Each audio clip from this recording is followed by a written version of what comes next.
Asy'ariyah tu macam mana? Macam ni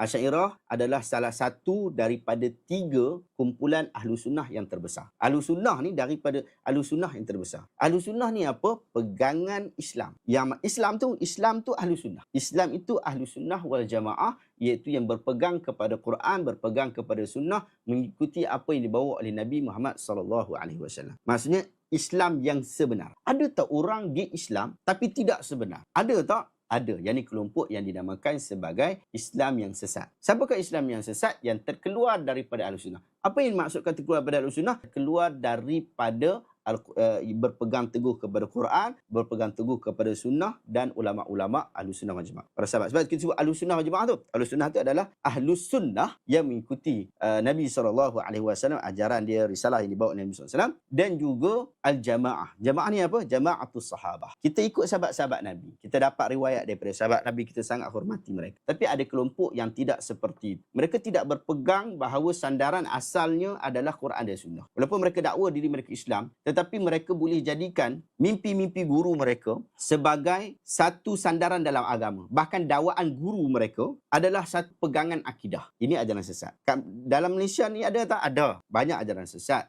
Seperti Ahmadiyah, ajaran sesat Ahmadiyah, ajaran sesat Ahmadi, kemudian ajaran sesat Syiah, ajaran sesat Sihak. Yang ni dia orang dakwa tentang agama tetapi dakwaan yang tidak benar. Adakah mereka berpegang teguh dengan Quran dan Sunnah? Mereka tidak berpegang teguh dengan Quran dan Sunnah. Guru mereka boleh keluarkan kenyataan yang boleh menyanggahi Quran dan Sunnah. Sedangkan itu bukan prinsip yang dibawa oleh akidah Ahlussunnah wal Jamaah. Asy'ariyah kita sebut dulu. Okey, ya, Ahlussunnah ni sejak awal, sejak zaman Nabi itu, yang Nabi kumpulkan dengan sahabat-sahabat tu, pegangan mereka adalah Ahlussunnah wal Jamaah. Dan itulah yang mereka pegang. Sehingga kemudian waktu zaman tu tak ada lagi lah kelompok-kelompok. Zaman Nabi ni tak ada kelompok-kelompok lagi. Tetapi kita tahu pegangan mereka itu adalah pegangan asal, iaitu pegangan Ahlussunnah wal Jamaah. Kemudian walaupun tidak dikelompokkan lagi waktu tu, tapi kemudian berlaku pelbagai perbahasan agama di dalam dunia umat Islam. Sebab Islam ni menarik. Dia adalah agama yang berbahas. Dia bukan sekadar terima, beriman, terus amal. Terima, beriman, amal. Bukan macam tu. Tetapi dia adalah agama yang berbahas. Bila dia berbahas, maka berlaku pelbagai jenis perbahasan dengan wujudnya perkembangan penyebaran umat. Apabila Islam itu tersebar lebih luas, maka pelbagai perkara telah menjadi perbahasan. Kalau kita tengok zaman Nabi SAW, ada tak perbahasan-perbahasan seperti itu? Ada. Dengan wujudnya pengaruh daripada orang-orang yang bukan Arab sebagai contoh. Ada tak perbahasan? Ada. Tetapi mungkin bab khusus agama ke ataupun mungkin furu' agama ke tak dibahagikan, tetapi waktu itu ada. Macam dalam perang. Dalam kaedah berperang orang Arab, Nabi SAW sangat mahir. Tetapi bila sampai satu isu, satu keadaan yang mana ada pandangan daripada orang luar daripada tanah Arab, seperti orang daripada Parsi, hari ini Iran lah, di Parsi, Salman Al-Farisi, orang daripada tempat-tempat lain, diorang juga bagi pandangan kepada Nabi SAW. Lalu wujud perbahasan dan juga perbincangan. Zaman Nabi dah ada. Zaman sahabat, bila kita kata ia berkembang, masih zaman sahabat lebih banyak. Lepas tu zaman kemudian tu lebih banyak. Bila lebih banyak ni, maka wujud pelbagai pemikiran. Wujud pelbagai jenis pikiran. Maka antara kemuncak yang berlaku adalah berlaku di zaman pengaruh Mu'tazilah. Pengaruh Mu'tazilah. Atau kita ringkaslah lebih kurang pada zaman Imam Syafi'i sendiri pun telah ada kumpulan-kumpulan seperti itu, kumpulan-kumpulan ahli falsafah. Ahli falsafah. Ini sekurang-kurangnya ahli falsafah. Ahli falsafah yang berbahas. Dalam kelompok ini ada juga yang berpegang pada ajaran agama yang betul dan ada yang membawa ajaran-ajaran falsafah. Lalu ada yang bawa ajaran falsafah tadi, ada yang waktu itu dah mula penterjemahan buku kepada daripada bahasa lain kepada bahasa Arab, dah mula waktu itu. Maka terjadilah perbincangan. Maka wujud ada kelompok seperti Mu'tazilah, ada kelompok yang dianggap sebagai Ahlu Sunnah, yang pada waktu itu tak dinamakan sebagai Ahlu Sunnah. Nama ni datang kemudian. Yang nama ni, nama Ahlu Sunnah, penjenamaan Ahlu Sunnah tu dia datang kemudian. Tapi pada waktu itu disebut sebagai Ahlul Hadis. Kelompok Ahlul Hadis. Wujud ni. Siapa Ahlul Hadis ni? Imam Syafi'i ni Ahlul Hadis lah ni. Ahlul Hadis. Dalam tempoh waktu Ahlul Hadis itu juga sebenarnya sedang berlaku penyebaran yang kuat juga daripada sudut Ahlul Ra'i. Dia Ahlul Hadis tak Ahlul Ra'i. Dia sebenarnya sekurang-kurangnya kita kata pada zaman tu ada tiga kelompok yang besar. Ada ahlul hadis, ahlul ra'i dan juga ahlul bidah. Ahlul bidah kat sini geng-geng Mu'tazilah, geng-geng Mu'tazilah. Bid'ah kat sini, ahli bid'ah dekat sini bukannya bid'ah yang sembang Jumaat ke, bid'ah tahlil arwah ke, bukan yang tu. Ini adalah ahli bid'ah dari sudut akidah. Mereka buat perkara baru dalam agama sudut akidah. Mu'tazilah. Ada yang tu. Kelompok besar ni. Secara umum kita sebut ini secara umum sembang-sembang saja. Jadi kelompok besar ni, ahlul ra'i ni dia orang menggabungkan akal dan juga nas, tetapi lebih banyak pengaruh akal tu. Ni mazhab Abu Hanifah. Mazhab Abu Hanifah yang besar di satu kelompok. Yang akhirnya mazhab Abu Hanifah ni yang banyak mempelopori mazhab Maturidiyah. Mazhab Maturidiyah. Jadi asal daripada mazhab Abu Hanifah. Kemudian ini mazhab Ahlul Ra'i. Dan ada satu lagi mazhab Ahlul Hadis. Antaranya adalah Imam Malik rahimahullah. Ini mazhab Ahlul. Imam Ahmad mazhab Ahlul Hadis. Imam Syafi'i dia ni menarik sikit. Imam Syafi'i ni mungkin kita boleh buka untuk kajian yang akan datang, mungkin belajar masa PhD, mungkin boleh buat kajian berkaitan isu. Imam Syafi'i dia menarik sikit sebab dia menggabungkan Ahlul Ra'i dan juga Ahlul Hadis. Dia belajar, memang basic dia adalah Ahlul Hadis, tetapi dalam masa yang sama dia ada guru-guru dan dia belajar dan dia berdebat serta berdialog dan pengaruh juga dengan Ahlul Ra'i. Dia apa yang dia buat, digabungkan Ahlul Ra'i dan juga Ahlul Hadis. Dia gabungkan. Jadi apa maksud penggabungan dekat? Penggabungan daripada sudut memanfaatkan akal untuk memahami nas. Faham tak? Memanfaatkan akal untuk memahami nas. Sebab Ahlul Hadis ni dia agak strict dengan nas. Dia sangat strict dengan nas. Manakala Ahlul Ra'i pula dia orang agak strict daripada sudut. Manakala Imam Syafi'i rahimahullah digabungkan dua mazhab ini. Dia antara yang awal melakukan penggabungan dua kaedah berfikir. Dua kaedah berfikir yang kritis, bahkan menjadi jalur akidah kemudian. Dia buat gitu. Jadi pada waktu tu ketegangan berlaku, cuma pada zaman berkenaan Ahlul Falsafah tadi, geng-geng Mu'tazilah tadi pun ada, dan Ahlul Falsafah Islam pun ada. Mereka ini ada kekuatan daripada sudut pemerintahan.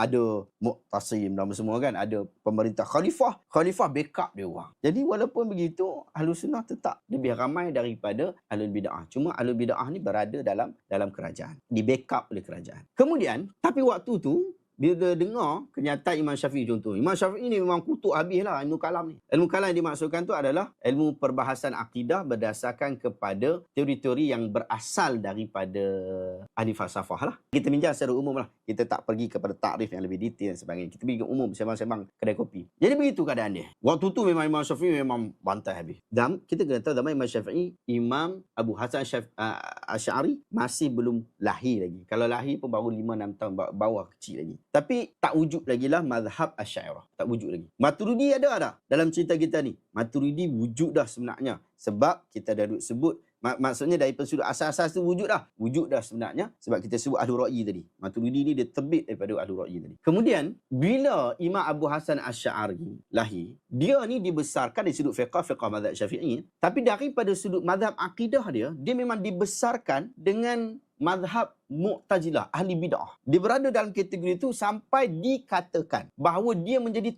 tokoh besar dalam Mu'tazilah. Cuma ada sebahagian pengkaji tak berani nak percaya sungguh, disebabkan kalau hang kata dia tokoh, apa buku dia, apa penulisan dia, apa pandangan dia yang pernah dia pegang dan dipegang oleh pengikut Mu'tazilah ketika dia menjadi tokoh Mu'tazilah 40 tahun dalam Mu'tazilah. Sebahagian kata tak, dia bukan tokoh besar, dia adalah orang yang pandai dalam Mu'tazilah sahaja. Tapi kemudian ada sebahagian kata macam itulah. Tapi kemudian waktu dia umur 40 tahun, dia kan jenis orang yang mengkaji. Akhirnya dia bertaubat kepada Allah Taala. Dia kata apa yang dia pegang tu salah. Lalu dia kembali kepada manhaj mana? Cuba teka. Kulabiyah. Apa dia pergi ke manhaj mana? Dia pergi ke metodologi mana? Tadi kita sebut dah, ada metodologi Ahlul Hadis, ada metodologi Ahlul Ra'i. Dia pergi ke mana? Dia pergi betul Tengku Syahrin. Dia Dia pergi kepada ahlul hadis. Oleh sebab itu, oleh sebab dia pergi ke ahlul hadis, dia bukan setakat pergi saja, dia keluarkan kenyataan. Kenyataan ni tak boleh bantah. Kenyataan ni memang tak boleh dibantah. Disebutkan dalam kitab dia, bahkan guru-guru kami dekat Al-Azhar pun rekan kenyataan daripada Al-Imam Abu Hasan Al-Asy'ari. Ini buku Al-Muhadarat fi Ilmi Al-Kalam dalam bab Al-Ilahiyah. Ini buku kuliah saya dulu dekat Al-Azhar, ditulis oleh Dr. Sa'id Abdul Hamid Al-Hawari. Pengajar saya ada 2 orang, seorang lagi Syekh Hisham. Apa yang menjadi pegangan dia? Saya akan baca sekejap lagi, tapi ini kenyataan yang telah ditulis. Kok orang kata hamuhung je, Azhar tak sebut macam tu pun. Ni dia. Okey dah. Saya bacakan kepada anda. Ya'tamidul madhhab Asy'ari 'ala al-kitab wa sunnah awalan. Madhhab Asy'ari menjadikan, apakah khulasah mazhab Asy'ari, apakah kesimpulan pada pegangan Al-Asy'ariyah? Pegangan Asy'ariyah pertama sekali berpegang kepada kitab wa sunnah, Quran dan sunnah. Kemudian wa ya'tamidu 'ala al-ma'thur i'timadan kabiran wal ittiba' khair min al-ibtida'. Dan ini kaedah-kaedah yang kita sebut adalah ikut benda yang telah ada sebelum ini, itu adalah perkara yang paling patut, kerana prinsip di dalam akidah Al-Asy'ariyah ialah al-ittiba' khairun min ibtida'. Ini kaedah Asy'ariyah ni, bukan kaedah manhaj salaf ke apa dah. Ni kaedah Asy'ariyah. Maya manhaj salaf pun ada lah kaedah tu. Tapi cuma kita sebut ini kaedah Asy'ariyah ni. Maksud Asy'ariyah pegang dah kaedah ni? Ya, Asy'ariyah pegang kaedah ni. Al-ittiba' khairun min ibtida'. Mengikut itu adalah lebih baik daripada mereka-reka. Itu kaedah asal yang dipegang di dalam Al-Asy'ariyah. Bahkan sampai hari ni pun kita pegang benda yang sama sebenarnya. Dan Imam Abu Hasan Asy'ari sebut, qauluna alladhi naqulu bihi aqidatuna allati nudayyinu biha at-tamassuk bi kitabillah wa sunnati nabiyhi sallallahu alaihi wasallam wa ma ruwiya 'anil sahabah wat tabi'in wa a'immatil muhaddithin wa a'immatil hadits. Nahnu bidzalika mu'tasimun wa bima kana 'alaihi Ahmad bin Hanbal naddarallahu wajhah wa rafa'a darajatah wa ajzala masubatah qailuna wa liman khalafa qawluhu mujanibuna. Disebut, dia kata, pendapat yang kami sebut, pegangan yang kami bergantung padanya, yang kami menganggap ia adalah agama, ialah berpegang teguh, tamassuk, berpegang teguh dengan Al-Quran dan sunnah Nabi Muhammad sallallahu alaihi wasallam. Quran dan sunnah. Ingat Asy'ariyah berpegang kepada Quran dan sunnah. Janganlah duk pergi kata Asy'ariyah ni, mereka ni pegangan utama mereka adalah Aristotle ke Plato ke. Bukan. Itu bukan pegangan utama kita. Pegangan utama kita ada Quran dan sunnah. Wa ma ruwiya 'anis sahabah wat tabi'in. Demikian juga yang telah diriwayatkan, disebutkan, disampaikan, diberitahu, ditahammul, diambil wal ada, diambil dan disampaikan kepada kita daripada sahabat, tabi'in dan imam-imam ahli hadis. Jelas tak kat situ? Imam-imam ahli hadis. Nahnu bidzalika mu'tasimun. Kami pegang sungguh dengan yang. Bahkan wa bima kana alaihi, dan apa yang dipegang teguh oleh Ahmad bin Hanbal. Imam Ahmad bin Hanbal. Sebab tu saya sakit hati sungguh bila Mangkuk Hayun tu, dia boleh kutuk Imam Ahmad sesuka hati dia. Sedangkan di dalam Al-Asy'ariyah kita sangat memuliakan Imam Ahmad bin Hanbal. Wa bima kana alaihi Ahmad bin Hanbal naddarallahu wajhah. Moga Allah Ta'ala mencantikkan wajah ni. Maksudnya Allah Ta'ala memberikan pelbagai kebaikan kepada dia. Itu naddarallahu wajah. Allah Ta'ala mencantikkan wajah. Dalam hadis sebut naddarallahu wajah, Allah Ta'ala mencantikkan wajah orang yang menyampaikan hadis seperti mana yang telah disebut oleh Nabi SAW. Bukan setakat itu, Imam Abu Hasan Asy'ari sebut wa rafa'a darjatah, diangkat darjatnya, wa ajzala mansubatah qailun wa liman khalafa qawlu, apa yang menyelisihi apa yang disebutkan ataupun yang dipegang oleh Ahmad bin Hanbal, ke orang ini dijauhi. Pun begitu, dalam kaedah Asy'ariyah juga disebutkan wala yarfudul Asy'ariyah al-aql aidan. Asy'ariyah tidak pula meninggalkan, menolak, membangkang, mengenepikan akal. Wa kaifa yarfudunahu? Macam mana Asy'ariyah nak menolak, membangkang, membantah, mengenepikan akal? Sedangkan Allah Ta'ala sebut di dalam Al-Quran walam yanzuruna fi malakunis samawati wal ard. Sedangkan Quran sebut berkaitan tentang tidakkah kamu melihat penciptaan langit dan juga bumi. Maka disebutkan di sini Quran telah mengiktiraf peranan akal di dalam akidah, di dalam pegangan. Oleh sebab itu, di dalam kitab-kitab akidah Asy'ariyah, ilmu kalam, mereka bahaskan isu an-nazar wa ahkamuhu. Kemudian adalah perbincangan-perbincangan yang lebih panjang dan tujuannya adalah dan mereka ini annahum lam yutlaqu lil aqal. Tetapi mereka ini tidak mutlak ikut akal saja. Seperti mana nahu ma sana'an Mu'tazilah. Seperti mana yang dilakukan oleh Mu'tazilah. Dan Mu'tazilah ni dalam banyak keadaan menolak Quran dan Sunnah. Tetapi kita mengambil apa yang datang dan Asy'ariyah menganggap wa'addul aqal khadiman lahu. Disebut ja'alul Asy'ariyah menjadikan ja'alu biwajhil 'am al-awlawiyah lil-naqal. Menjadikan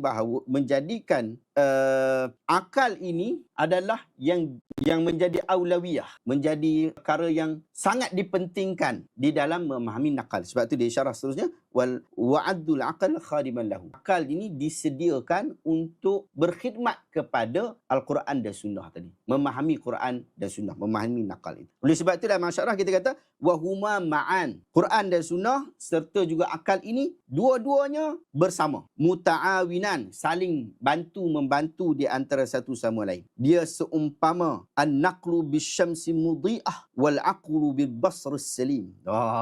Dia bagi ayat lawa. Dia seumpama Al-Quran dan Sunnah itu adalah matahari yang memberikan cahaya dan akal pula itu adalah pandangan yang jelas, pandangan yang elok. Nampak tak? Itulah. Jadi kita faham. Ini akidah yang dibawa. Cuma kenapa orang kata, pasal apa Asy'ariyah ni tak ikut sebiji macam Ahmad bin Hanbal? Kata dia ikut Ahmad bin Hanbal. Ya, secara prinsip kita mengikuti Ahmad bin Hanbal, Imam Ahmad bin Hanbal. Tetapi ada beberapa approach yang mungkin berbeza disebabkan pertama sekali keadaan yang memaksa, yang kedua adalah identiti Imam Abu Hasan Asy'ari sendiri. Disebutkan antara yang disebutkan manhaj Asy'ariyah fi istidlal ala wujudillah. Apa manhaj Asy'ariyah dalam berdalilkan tentang wujud Allah. Al-Asy'ariyah madrasah muwaffaq. Asy'ariyah ni adalah satu sistem pembelajaran, sistem persekolahan, sistem school of yang pada kami ia adalah yang terbaik. Hawalat an taqifa mawqifan wasatan baina. Ia cuba untuk berada di pertengahan di antara dua kumpulan. Bainan naqli wal aqli, di antara yang ambil nakal saja tinggalkan akal, yang ambil akal saja tinggalkan nakal. Baina Salafi wal Mu'tazilah, di antara ahlu salaf yang kita sebut sebagai ahlul hadis tadi dan juga Mu'tazilah. Wa akhadha al-Asy'ariyah fi'lan bi kathirin min ara'il Mu'tazilah. Secara praktikalnya memang Asy'ariyah banyak ambil idea-idea yang ada di dalam Mu'tazilah. Ini tak dinafikan. Ini disebut dalam kitab kita. Wa adafu ilaiha ara'is salaf. Tapi dia ambil idea daripada Mu'tazilah tetapi ditambah dengan idea-idea daripada Salafi. Salafiyah di sini ialah yang kita sebut tadi ahlul hadis tadi. Wala gharabah. Benda ni tak pelik pun. Fa imamuhum qada, Imam Asy'ariyah ini qada in sahhat riwayah 40 sanah yumarisu ta'alimul Mu'tazilah walam yu'addil anha illa ba'da dhalik. Tak pelik sangat kerana tokoh besar di dalam Asy'ariyah itu sekiranya benarlah riwayat ni. 40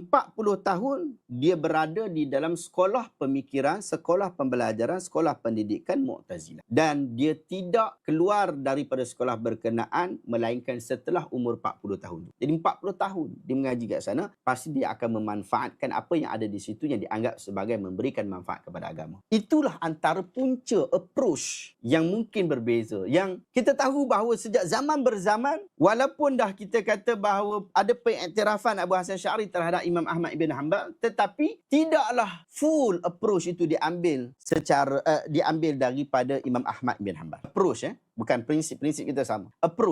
Approach itu beza. Jadi bila approach itu beza, maka kelompok salaf kata ataupun kelompok ahlul hadis ni mereka kata mereka lebih baik. Mereka lah Asy'ariyah kata mereka lebih baik dan lebih semasa. Saya beranggapan kita juga mengambil pandangan seperti mana yang diambil oleh Imam Abu Hasan Asy'ari dan juga Asy'ariyah, iaitu antaqifa mawqifan wasatan baina tarfain. Duduk di antara dua ni, duduk pertengahan. Kalau contoh perbahasan itu memerlukan kajian-kajian mendalam di dalam ilmu kalam, kalau kalau diperlukan, maka kita bahas secara kalamiah. Ilmu kalami secara logical thinking, ilmu mantiq. Bagaimana menggunakan akal yang sesuai untuk mengukuhkan ataupun memahami apa yang disebutkan oleh Quran dan Sunnah. Yang tu. Tetapi apabila tidak ada keperluan, tidak ada penentangan, tidak ada kesalahan dan tidak ada kesalahan dan tidak memalukan dan tidak banyak lagi tidaklah untuk kita berpegang seperti mana yang telah dibawa oleh mazhabus salaf, yang dibawa oleh Imam Ahmad bin Hanbal. Salah ke tidak? Tidak salah. Bila kita sebut tentang Allah Ta'ala, yadullah faqa aydihim, Allah Ta'ala sebut berkaitan bahawa tangan Allah berada di atas tangan-tangan mereka. Tidak ada siapa pun nak membantah dalam hal berkenaan, teruskan. Dalam kalangan kita tidak ada Mu'tazilah yang rosak pemikirannya, tidak ada ahli falsafah yang rosak pemikirannya, maka tidak ada keperluan untuk mentakwilkan hal itu. Kita bimbang tujuan asal Asy'ariyah untuk membetulkan kefahaman yang salah daripada Mu'tazilah. Akhirnya kita ni pula yang bawa racun-racun Mu'tazilah dalam Ahlussunnah. Oh ni. Bos Zack, orang awam pening. Memang orang awam pening sebab anda masuk perbahasan akidah. Perbahasan dia bukan akidah yang wajib dipegang saja. Dia ada perbahasan yang tu. Perbahasan akademik, hangpa tahu tak hadis maklul apa dia? Siapa tahu kat sini hadis maklul? Saya nak kira berapa orang yang tahu hadis maklul. Siapa tahu sini hadis maklul? Cuba komen. Komen tahu ataupun tak tahu. Siapa yang tahu hadis maklul? Syazli tak tahu. Siapa lagi? Komen. Nizam tak tahu. Anja Wangi tak tahu. Oh, banyak tak? Azra'i tak tahu. Amir tak tahu. Bozek pun tak tahu. Tak tahu. Aziz Maklul pun tak tahu. Padahal hadis maklul ni penting untuk kita tahu. Hadis maklul ni adalah untuk kita menjaga kualiti hadis-hadis Nabi SAW supaya ia tidak dianggap sebagai, ia tidak dipengaruhi oleh pemalsuan pemalsu hadis. Tapi orang awam tak tahu. Ada masalah ke? Tak ada masalah. Sebab ia perbahasan akademik. Betul tak? Ia perbahasan akademik. Awak tahu tak istidrakat Aisyah terhadap Ibn Umar? Tahu tak istidrakat Aisyah terhadap Ibn Umar? Saya yakin ramai juga tak tahu. Sebab ini perbahasan di dalam ilmu hadis. Orang yang kaji bahagian hadis. Hadza min fadl Rabbina. Saya sebagai contoh, pelajar ilmu hadis. Saya pelajar ilmu hadis. Saya penuntut ilmu hadis. Saya mesti tahu benda tu. Sebab saya pelajar ilmu hadis. Saya patut tak dipeningkan sehingga saya tak pening lagi tentang hal berkenaan. Saya patutlah. Sebab saya penuntut ilmu hadis. Nanti orang akan jadikan saya sebagai rujukan dalam bab hadis. Maka saya nak kenalah mahir dalam bahagian tu. Tapi perbahasan tu, kalau bawa kepada orang awam, mungkin orang awam pening. Sebab bila kita nak belajar yang tu pun dia ada level dia, ada stage dia dan ada gaya faham dia, ada cara faham dia. Begitu keadaan dia. Dia adalah pembelajaran, konteks perbahasan akademik. Jadi kalau dalam perbahasan akademik orang awam tak tahu, tak ada masalah. Tapi kalau orang awam nak tahu pun tak ada masalah juga. Bukan bila kita kata oh benda ni berat ni, hadis ni berat ni, jadi orang awam tak payah tahulah. Kan. Kalau orang awam nak tahu, apa salahnya? Awak kan dah tahu. Contoh saya tahu. Istidrak Aisyah ala bin Umar. Istidrak Aisyah terhadap Ibn Umar. Contoh, saya tahu tentang hal istidrak. Orang awam tanya, Ustaz, apakah pandangan Ustaz terhadap istidrak Aisyah terhadap Ibn Umar? Dia tanya soalan tu, dia pun tak tahu menatang apa. Dia tanya tu memang sebab dia tak tahulah. Dia tak tahu langsung menatang tu istidrak apa, tak tahu. Dia dengar mana lah, celah mana dia dengar. Dia tanya Ustaz. Dia tanya saya lah contoh. Saya orang yang tahu. Contoh ni ala sabil misal. Contoh, saya ni adalah orang yang tahu. Awak tanya saya, apa salah saya untuk bagi tahu kat awak ataupun jelaskan kepada awak? Pasti dan cukup pasti, sekiranya saya memahami hal berkenaan, saya pasti akan berusaha sesungguhnya untuk memahamkan anda apa yang saya faham. Baik, saya dah sampai tahap kefahaman. Bukan bagi tahap pembelajaran. Saya dah sampai tahap kefahaman. Maka saya pasti akan berusaha memberikan faham kepada anda. Saya yakin juga apabila kita ada ilmu berkenaan, kita akan berusaha memberikan pemahaman dengan cukup simple. Nampak tak? Nampak tak? Dan betul, Puas Jack kata tu. Boleh faham. Bila orang yang menyampaikan kepada orang awam ke orang lain ke, dia pun faham dah. Dia pun memahamkan orang berkenaan, maka insya-Allah dia faham. Tapi pasal apa? Ada orang pergi masuk debat akademik. Macam hari tu kan debat Asy'ariyah, pandangan Allah dan juga pendengaran Allah tu kan, yang Ustaz Salman dan juga Piu Faiz. Ramai orang tak faham. Apa benda mereka sembang ni? Yang sembang tu bab serangan-serangan faham lah. Tapi bab akademik ni semua tu ramai tak faham. Majoriti tak faham. Sebab apa? Sebab perbahasan itu antara Ustaz Salman dan juga Piu Faiz dan Ustaz Salman. Maka penerangan itu adalah daripada orang akademik kepada orang akademik. akademik. Faham tak? Jadi dia tidak perlu untuk berusaha menerangkan kepada orang awam yang menjadi penonton, sebab tujuannya adalah perbincangan akademik. Tapi kalau cuba hang tanya kepada Ustaz Salman ataupun Ustaz Piyu Faiz dalam bab ni, mungkin dalam bab yang tadi yang membincang, cuba tanya balik, apa sebenarnya perbincangan? Pasti cara dia menyampaikan kepada orang awam adalah cara yang berbeza. Cara dia fahamkan itu cara berbeza. Nampak tak? Takluk suruhi ke apa ke. Orang awam tak faham. Memanglah tak faham sebab awak duk bandingkan benda tu orang akademik dengan orang akademik. Memang hang tak faham lah. Hang duduk tengah-tengah. Kalau hang ada ilmu yang sama dengan dua orang pembahas, pasti hang boleh faham. Macam dulu kes hadis jariah. Ramai juga komplain. Cakap tak faham apa perbahasan tu. Sebab Ustaz Salman dia keluarkan terma-terma, keluarkan hadiah-hadiah apa semua. Sebab awak tidak berada di level itu. Jadi awak tak fahamlah bagaimana cara asyawahid wal mutaba'at tu. Dan cara Ustaz Salman fahamkan pun dia nak fahamkan Ustaz Nur terus. Jadi maksudnya dia orang sedang berbahas dengan Ustaz Nur. Macam tu keadaan dia, nampak tak? Jadi sebab tu kadang-kadang dalam perbahasan akademik, orang awam tak faham. Bukan setakat orang awam, kadang-kadang orang akademik yang dia pun tidak mendalami bidang berkenaan, dia pun tak faham juga. Mungkin dia tak faham bahagian tu. Nampak tak? Jadi cuma kalau orang awam bercakap dengan orang yang faham, pastinya orang yang faham tu boleh menerangkan kepada orang awam. Jangan downgradekan orang awam pula. Orang awam mungkin tak faham tadi ada sebab. Sebab kaedah perbincangan, banyak bahasa jargon, banyak istilah-istilah mustalahat yang diorang tak faham lagi, tak pernah belajar, tak pernah dengar. Yang tu. Tetapi sekiranya mustalahat itu, istilah-istilah itu diringankan, saya yakin dan percaya orang awam boleh memahami. Azrul Azhar, diskusi hadis jariah, saya faham insya-Allah. Tak apalah, bagus. Alhamdulillah. Alhamdulillah, bagus. Yang faham, Alhamdulillah. Orang yang faham tu pula, ada banyak dia punya,